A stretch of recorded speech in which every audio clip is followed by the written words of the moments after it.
Olá, tudo bem? Obrigado por estar assistindo esse vídeo. Hoje o nosso tema poderíamos pensar e conversar um pouco sobre escolhas que fazemos. Entre algumas das escolhas mais importantes da nossa vida, uma delas é a gente escolher ter afinidade com Deus. E ter afinidade com Deus é algo fundamental para a nossa vida, mesmo que alguns possam desacreditar, mesmo alguns possam dizer que nem tem fé para isso. Mas nós que estamos tratando aqui desse diálogo, eu queria trazer aqui, como início dessa conversa, uma passagem que está no capítulo 10, da primeira carta que Paulo escreve à igreja que estava em Corinto. Corinto era uma cidade portuária e as pessoas tinham uma vida dentro de um cotidiano humano muito intenso. Faziam as suas próprias escolhas, viviam da maneira como queriam viver. Mas Paulo, quando ele começa a levar essas pessoas a essa condição de querer prosseguir com uma vida agora tendo intimidade com Deus, ele aborda esse tema. Então ele faz uma pergunta: vocês estão dispostos a irritar Deus? Vocês estão dispostos a lutar contra Deus? E com certeza, a maioria das pessoas que estavam querendo se aproximar de Deus estariam dizendo claramente que não.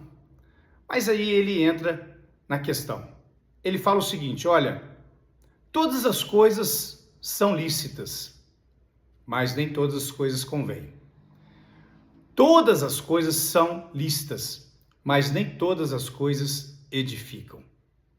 O que existe, então, dentro de um relacionamento de Deus conosco e nosso com Deus? Deus, ele continua nos dando liberdade, mas ele continua nos mostrando o melhor caminho para uma vida que possa escolher. E aí que está o cerne da questão.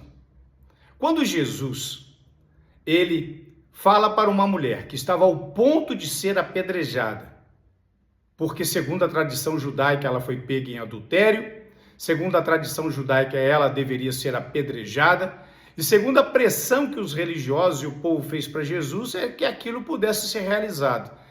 E conhecendo esse texto, nós sabemos que Jesus, ele não compactuou com nenhum tipo de erro, mas simplesmente ele trouxe às pessoas a condição de saber o que está ao seu alcance de fazer ou não. Então Jesus fala para eles: então quem não tem pecado que atire a primeira pedra. Mas havia alguém ali que, se fosse nessa circunstância, poderia em tese tampar a pedra?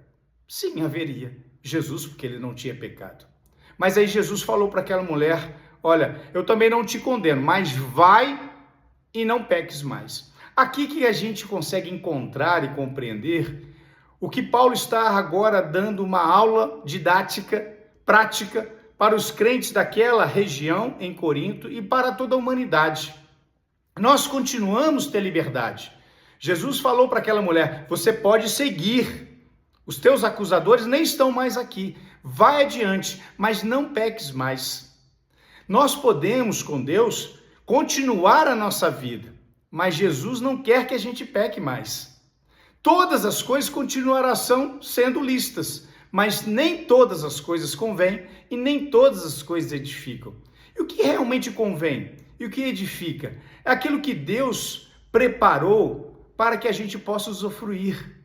Não apenas para agradar a Deus, que na verdade já seria o suficiente, mas aquilo que vai transformar a nossa vida em algo que possa ser proveitoso para nós e para Deus.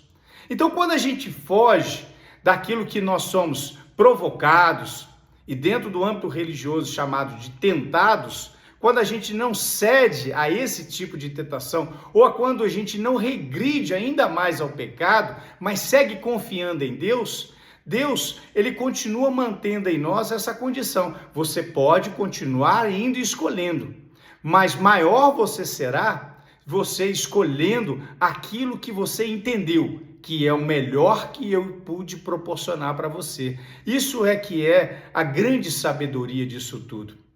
Ter uma experiência com Deus não é uma experiência castradora. Nós não estamos deixando de viver, nós não estamos deixando de seguir com a vida. Pelo contrário, nós estamos vivendo e seguindo com a vida de uma maneira muito melhor. Às vezes, por causa da nossa carne, por causa da pressão humana, nós podemos sofrer impactos e sofrer a pressão que até mesmo poderia ter o desejo humano de querer realizar. Mas quando nós compreendemos que vale a pena ouvir de Deus e realizar somente aquilo que convém e aquilo que edifica, aí vai fazer toda a diferença. O que cabe, então, a nós, a todo momento, revisitar o mais profundo de nós, a nossa intimidade, o nosso eu, é encontrar em tudo. Eu continuo escolhendo? Tudo bem, mas eu continuo escolhendo que não seja para destruir a minha vida, ou me afastar ou irritar a Deus? Então eu estou vivendo o melhor da minha vida. É isso que Deus tem colocado como prática para nós. É isso que Jesus falou para aquela mulher. Pode ir, mas não peques mais. Pode seguir, mas não vá mais segundo o conceito do mundo, segundo o conceito humano. Então você e eu vamos adiante, mas vamos seguir mantendo a nossa fé em Deus, porque no dia do Senhor, somente aqueles em quem ele encontrar a fé nele, a confiança nele, e que não negligenciaram, e que não abandonaram aquilo que é de Deus, seguiremos com ele para a eternidade. Não é que Deus vai fazer acepção de pessoas. Não é que Deus é mau, mas Deus, ele é justo para com a sua própria palavra. Ele deixou todos em liberdade. E a escolha de cada um de nós é que vai proporcionar o bem para a nossa vida aqui e o bem maior para a nossa vida para toda a eternidade. Olha, então é essa a reflexão. Um forte abraço.